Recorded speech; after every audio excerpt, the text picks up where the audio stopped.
welcome to Sports Palooza Radio.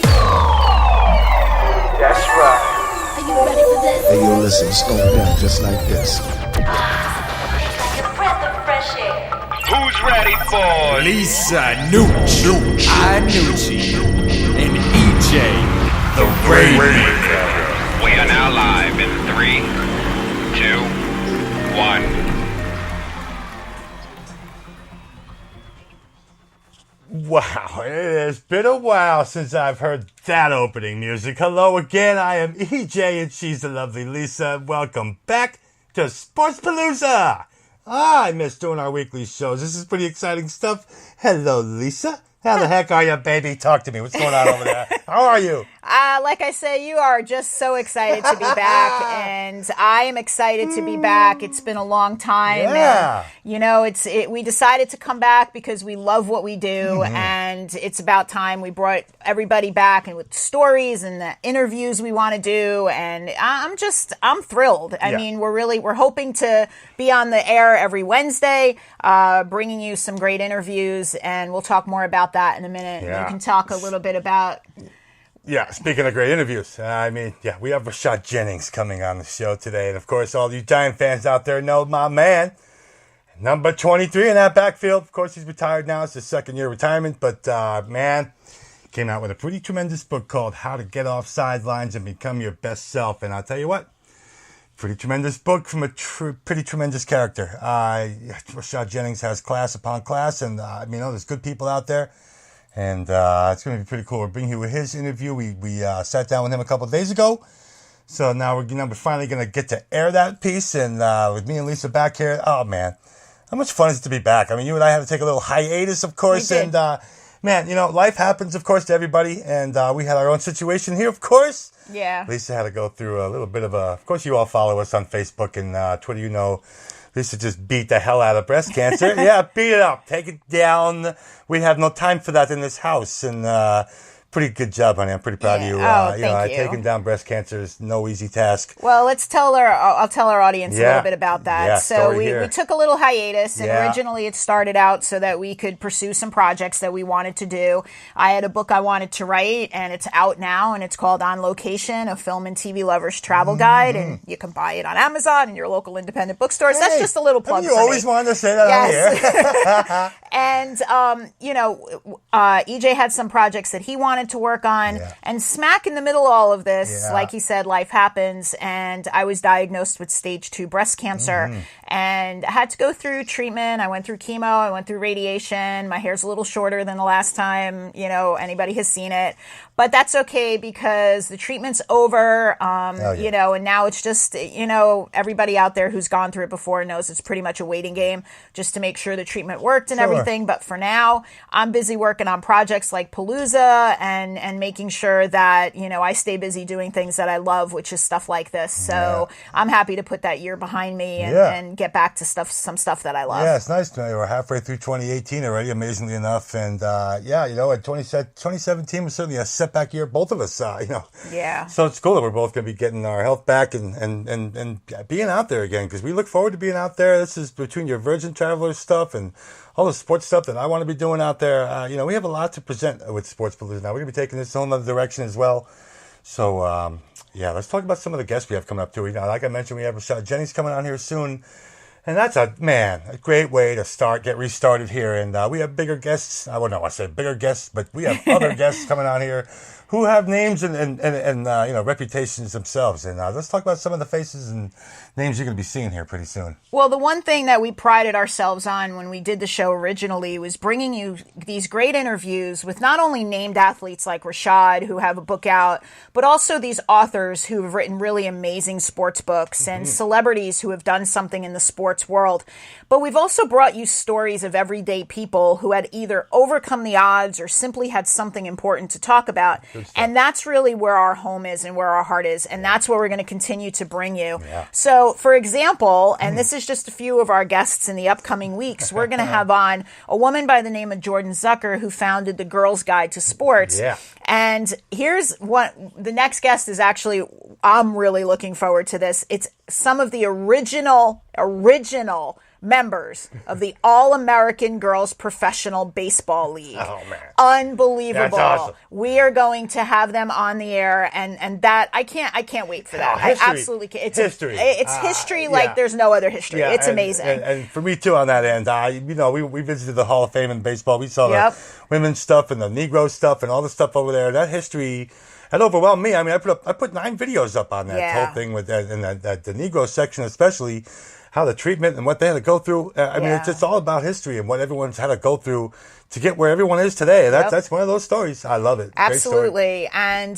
we celebrate women in baseball this month, which is May. We're still in May. You're going to be hearing this right at the end of May. Yep. But in June, we're going to be bringing those interviews to you. And then we're going to have authors who have written, like I said, amazing books. We have Marty Appel coming on, who's written a biography on Casey Stengel. Yeah. I love the photo. And when we get to this, it's awesome. You got to go look it up. It's Casey Stengel, baseball's greatest character. Yeah, we're holding the book already. Yeah. There's 360 pages of just awesomeness. Being a Yankee fan that I've been my whole life, Casey Stengel, hello. So, this is going to be fun. I can't wait to bury myself in this. And for all of you knowing, when I bury myself in a book, I bury myself in a book. We're not like other radio shows. I mean, I've been in the media for, 30 plus, 40 plus years. Yeah. We don't ask people, so how did you come up with the idea for the book? I mean, you know what, that might come out of our mouths, but I read every word of these books that we've ever gotten. At least we'll tell you, this isn't just, thanks for the book. I read these books. I want to go over some of these stories in the book. Obviously, we don't want to give away too much, but there's a certain, people want to know that you read their book and you hear it. That's my favorite part of these interviews. When people say, wow, you really did read the book, didn't you? Yeah, yes, I did. I mean, I that's why we asked you to come on the show. So, I love breaking down books and talking to people about why they actually, where they get all their information from, how long it takes to put these things together. Because people think, a lot of people who have never written a book. Exactly. You obviously have, 17 different credits and not 20 different credits. Yep. And, it's just not an easy thing to do. And when you do these, when you're an author and you do these interviews with people on podcasts, PR people will send out lists of questions you should be asking. Yeah. And we actually tell them, don't send us that list. Yeah. Well, you can send it to us and we might pull one or two off of it. Right. But we don't we actually go deeper into some of the stories that the people have written about and pull out things that we're hoping that the person goes, wow, somebody never asked us that before. And the other stuff that they might have done as well. It's not just about this book. It's about other stuff. Right. We look into people. It's not, You're not going to be disappointed is all we're saying. Yeah. So stay tuned because we're going to be bringing you a lot more of those kind of interviews. And I'm going to also be bringing you more in the world of sports entertainment, things like film and TV shows, sports films and TV shows that I think you should be watching. Yeah. Maybe up and coming documentaries or brand new TV shows that you really should tune in and see. And finally, we're going to have more on sports travel. And that's places you as a sports fan should go to see. We'll be taking even our show on the road every now and then. As often as possible. To those places. Yep. We're going to take you to those places. Yeah. We're going to bring some of those places to you. We're going to go out and even go to sports bars and do some of our segments from there. Yeah. Just so that you guys realize that sports is beyond what you're seeing on television. We want you to actually get out and experience. And that's what I hope to bring to the show this time around. So I am totally stoked about being back. So it's fun. Yep, it's absolutely fun. Yeah. So definitely looking forward to all this. And so we sat down with Rashad Jennings a couple of days ago. Like we mentioned, his book is out now. And what a character! Let's. I want to air that piece, and you and I will kind of come back, and then we'll talk about what else we have going on before we move on here. So let's bring in the Rashad piece, and we'll be right back. I'm gonna start with, hey man. This is EJ, Sports Palooza Radio, and I'm hanging out with Rashad Jennings. And Rashad, man, thanks for joining me. How are you today, my friend? What's going on? I'm awesome. I'm in LA and enjoying myself and on my book tour. Yeah, that's cool, man. I'm going to take you back to this weekend because, man, when you see what you did with your mom, you're hanging out at the Baptist church, man. Tell me about the experience for your mom, too, there, man, because, you obviously as close as you as your mom are. Now, you tell her that you're going to be hanging out at the church, and, oh, by the way, Mom, we're going to be talking and getting up in front of people. Like, Rashad, what was her reaction, man? Was she like, wait, what? Now, what's happening here? Yeah, you got to understand, my mom she ain't the person that just wants to talk in front of a lot of people. So, right? It was I knew when I found out I had a month, right? So I was like, okay, I have a month to slowly prep my mom to say yes. And it came down to the last day. So When you first told her, was she like, wait, what now? I don't know, Rashad. I don't know. oh yeah, definitely. She was excited for the opportunity, but she did not want to do it at first. Right. But she did. I love her so much for it. Yeah, My mom has so much wisdom. She's a humble woman, and she does not like to be out in front. She loves to be behind the scenes, making things. Well, she's a big part of your if in life, man. Obviously, got to go through what you went through back in the day, man. Now you're going to Pittsburgh, and obviously you got to go back home. Your dad's not doing well and all that. And how much of a role did your mom play in you deciding to leave Pittsburgh and go to Liberty and be close to your family, man? My mom was everything. Everything. She was my angel. And still is today. She's been the backbone of the family. She's and the older I've got, the more I realize that my mom has been in the background, just secretly manipulating things to be successful. And she's definitely made me realize that manipulation can actually be a good thing. Yeah, man. I mean, you talk about some of these experiences you're going to put in this book and all that. I assume a bunch of them are going to be handed down from mom and what she's kind of guided you through so far. Sorry, you went in and out. Say that again. So I assume that, the influence that your mom had on this book is going to be something that's going to come out, because all 15 of these chapters, I assume she had a role in all that stuff. Oh, amen, yes. She's definitely played a tremendous role in every single part, every single decade in my life. And, I'm humbled. I'm humbled of the impact that she's had. And I really, really sincerely hope one day that I marry the woman that's and mother to my kids that will be able to say they feel the same way about their mom as I do. Yeah, that's all you can hope for, man. And, you talk about the if in life. You got hit with the if in life early, man. I mean, making that decision to leave, a pretty big program and go home and be with your family.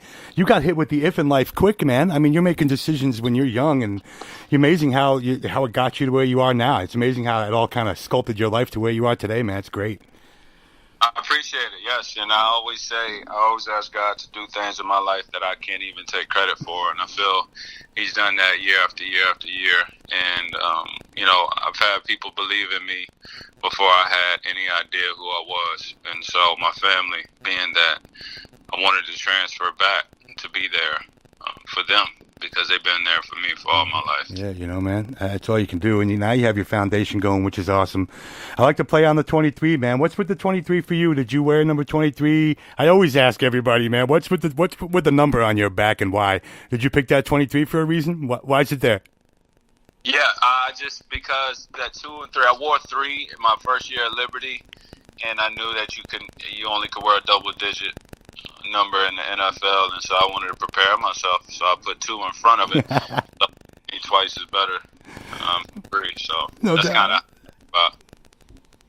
I like it, man. Let's talk about Emma, man, because obviously Emma has a big influence. She's putting on the shirt and promoting all this stuff. I assume your foundation and Dancing with the Stars are going to have some kind of correlation here, because they love to get involved with stuff that happens off the show. And you're one of 4 NFL guys to win that show now. You're part of a fraternity, man. I assume they're going to help. You got to put up something on your foundation that combines your dancing skills with all the stuff. Yeah, man, that's awesome stuff. Yeah, no, I love Dancing with the Stars. Yeah. Emma became my best friend, and I'm actually going to look into opening up a dance studio back in my hometown, Ballroom specific, because it's something that the culture needs. And I wasn't introduced to it when I was younger. I had no idea what it was. So the first time Emma asked me to get in frame, I thought the girl wanted to take a picture. So something I want to bring to my hometown for sure. Man, did you ever see your life change in the way it has, man? I mean, 2 years ago you're preparing for another NFL season, and now you're talking about dance classes and storytelling and your future, man. I mean, you're guiding yourself the right way for the next 50 years, man, which is awesome. Rashad, man, it's great to see you putting your life in the right direction, man. I love it. I really hope for the best for you. You have no idea. Being a Giant fan is one thing, but just as a man, man, I congratulations on all the good stuff you got going on, man. I love it. I love it. I appreciate it. I sincerely do. That's cool, man. I've always said that if I'm only remembered as an NFL running back in my book, I'm a failure. So I appreciate you recognizing me. That's cool, man. No, that's cool. And I do want to jump on Saquon with you, though, because Man, I'm watching that interview with him and Kirk Herbstreit, and that kid's thighs. I mean, those tree trunks on that. He's going to be so durable. Can you believe the way that kid's built? Rashad, that kid's built like a tree, man. I couldn't believe when the Giants said, because old school Giant football, man, defense and a running game. Do you not think that Saquon's going to be able to solidify something in that backfield? Because you needed it, man. You didn't get the support that I hope he gets. Yeah, no, I think he's going to be a dominant force. Man. He seems like a kid that's got his head on right.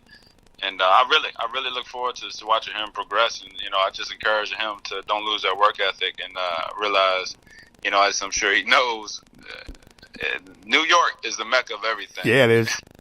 Yeah, it is. Man. And can't be held against you. So. Yeah, man, this is the place, man. Obviously, you had the Times Square experience last week, too. That's cool about being a former Giant and all that. When you show up at Times Square and all that stuff with the books, how was that experience for you, man, before I let you go? Because that had to be fun being in New York and hanging out with the books and people know who you are. Great experience, right? Absolutely. Yeah. Love it, man. Absolutely. It's the mecca of everything. You get to see so much of the world in one little spot, and I'm humbled by it. The league has definitely opened up doors that a degree alone would not have, and I'm appreciative. Yeah, man. Good luck with everything, man. Seriously, from all of us here, it's Palooza, me and Lisa, and everyone. We wish you the best, man. Go forward, man. Keep doing good things, because good things come to good people, and you deserve it all, man. It's cool. Thanks, Rashad, man. We'll talk to you soon. Thanks for having me. Thanks, Rashad. We'll see you later.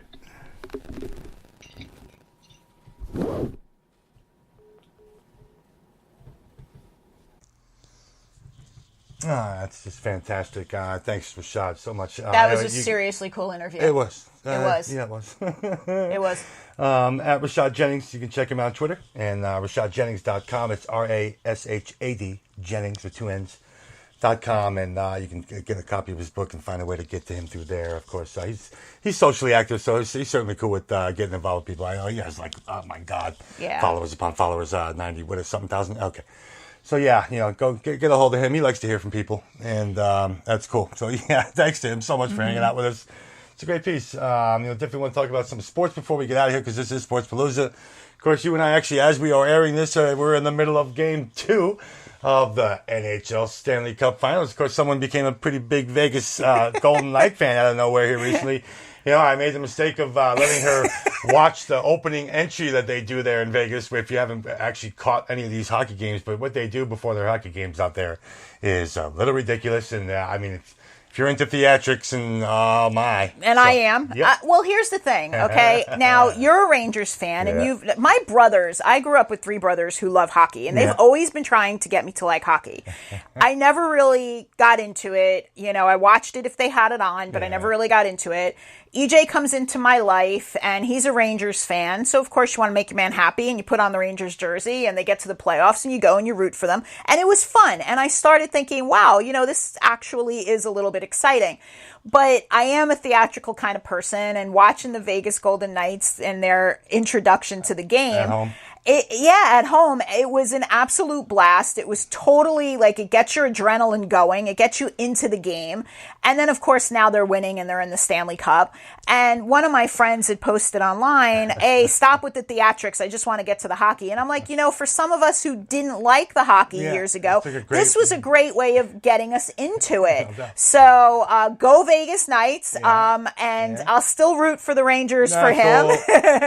Cool. But I think it's a lot of fun. Great and they story. Are super, they're like this rags to riches kind of story where Great they just story. came in, brand new, and now look at where they are. And if that's not magical, and Vegas being the right place for that, I don't know what is. It's amazing. Everyone thought Vegas would be a poor choice for a hockey team, but hello, what they've done on the ice and what they do off the ice is even tremendous. So I got one more thing to say, and when you're putting a podcast together, those of you at home, I think that we're sitting at home in our home studio, and we have all our equipment around us, and let's bring them into some reality and some fun here. We're actually sitting in our bed in a master bedroom watching a 55-inch TV with the game on and the sound off in the background while we're recording our podcast.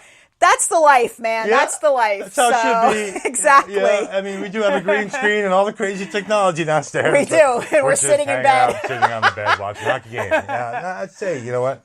That's cool. That's a lot of fun. That's what podcasting's all about. You do it in your pajamas. Exactly. You do it naked. We're not. We're not. We're not going to do that right now. But all right.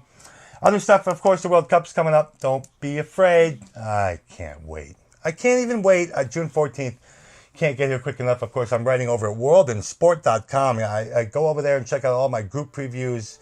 I'm putting up like 2,500 word group previews. You are busting your butt, man. Oh, man. I love this stuff. And I still have a couple groups to do. But yeah, and of course, I'm still doing all my stuff over at rainmaker.sportspalooza.com, where I'm going to be giving away my World Cup plays. And I have my tennis service over there of $100 a month. You can get all my tennis plays. And you can attest, I've been sitting there watching the French Open entirely too much. Entirely too much. What's cool about being in Europe is I get to watch it because, you get up at 9 in the morning over here. It's already on. And what's great about DirecTV is Channel 700. There's 6 games on it. 6 matches on at once. I'm sitting there just in heaven watching all these matches play out. So, I mean, that's pretty great. I get to watch all this tennis, and that's obviously how it makes my ability to predict how these games are going to play out a little bit easier because I see what's going on. I'm not just someone who just uses the final results and says, "Hey, you know what? I watch what happens." Yeah, that's how I use my analysis. What happened on the court, and then I can make my decision about what I think will be happening going forward. So yeah, I'm a different kind of handicapper that way. It's not just about numbers for me. It's about what I saw on the court today and how it's going to carry over into their next match. And, of course, man. So, yeah, get over to Rainmaker.sportspalooza as well. We have sportspalooza.com up now, which is nice to have our main sportspalooza.com. Of course, all our other stuff is up at radio.sportspalooza.com. Yeah, we our still former have to point stuff. our we have to former point one everything to over. our current one. It's crazy. We're still working on it. But it's all part of the restart, which is fun. So, and our goal is to also, we do plan on having a newsletter that we're going to be presenting to you guys once we get a few shows back up. Yeah, and, please. We're going to send the newsletters out so you can keep up to date on what guests we're going to have on. And we're going to be doing things like we used to do before with like giveaways and, just promotions. Exactly. So we'll give you the information once we get back up and running. But we wanted to get back to the shows first, which was more important. Yeah, so very cool. And here we are. So that's cool. All right, thanks again to Rashad Jennings, of course. Great stuff. Gotta grab a copy of How to Get Off the Life Sidelines and Become Your Best Self because it's worth it. It's a decent read. And the man's cool. It's just great stuff. I actually had a chance to interview him for something different that I was working on. Yeah. And one question that I asked him, which I said, why did you choose to write a book now? I said, you're only 33 years old, 34 years old, somewhere around there. I said, why now? I said, why not 30 years from now when you've lived your career? And his answer was, I plan on writing 25 more books between now and then. And I was like, well, all right then, Yeah. So, he really is a very well-spoken young man and very inspirational. Yeah. So and love this interview. And in our history here at Sports Palooza too, we've mentioned how many people who kind of plan for the future after their playing career. And this is another situation where he's only 31. So he's got a whole life ahead of him. I think he's 33 or 34. Yeah, 33. And you're right. I mean, he's got a whole life, and yet he still made it a point while he was playing football to prepare for the point when he wasn't going to be playing football, and that's amazing. And a lot of people don't do that in sports, and they get stuck. So he is definitely an inspiration. Good guy. And while we're talking, the Vegas Golden Knights just scored. Oh my God. Yeah. But anyway, back to getting these people out of here. Everything. Yeah. All right. So again, thanks for tuning in, anybody and everybody and all of you. We appreciate it all. Look forward to our guests coming up here because we look forward to it, man. So, all right, good stuff. Let's get everybody out of here. You know what we used to do? Let's do it again. So, everybody, we'll see you later. Bye-bye.